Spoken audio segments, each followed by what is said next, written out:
আপনি কি জানেন কুড়াল হারানো সেই সৎ কাঠুরে অনেকদিন পর তার স্ত্রীকে নিয়ে বনে বেড়াতে গেছে।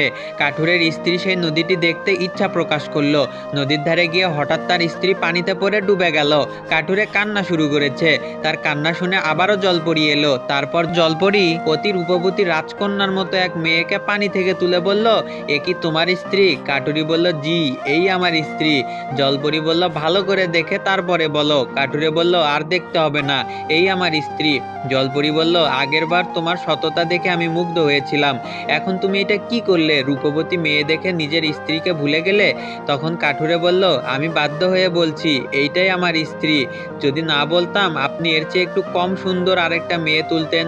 আমি যদি বলতাম এই মেয়ে না, আপনি সর্বশেষে আমার স্ত্রীকে তুলতেন এবং আগের বারের মতো তিনজনকেই আমাকে দিয়ে দিতেন। এই কারণে প্রথমবারেই বলছি, এইটাই আমার স্ত্রী। আমি নিতান্তই গরিব মানুষ, তিন বউকে পালবো কিভাবে? আর একটা বউকে সামলাতে পারি না, সেখানে তিনটা বউ হলে তো আমাকে নদীতেই ঝাঁপ দিয়ে আত্মহত্যা করতে হবে। এবার কাঠুরের সততা দেখে জলপরি মুগ্ধ হলো এবং পানি থেকে তুলে তিনটাকে তো দিলই, সাথে নিজেকেও তাকে বিবাহের প্রস্তাব দিল। সৎ কাঠুরিয়া চার স্ত্রীকে নিয়ে ঘরে ফিরল।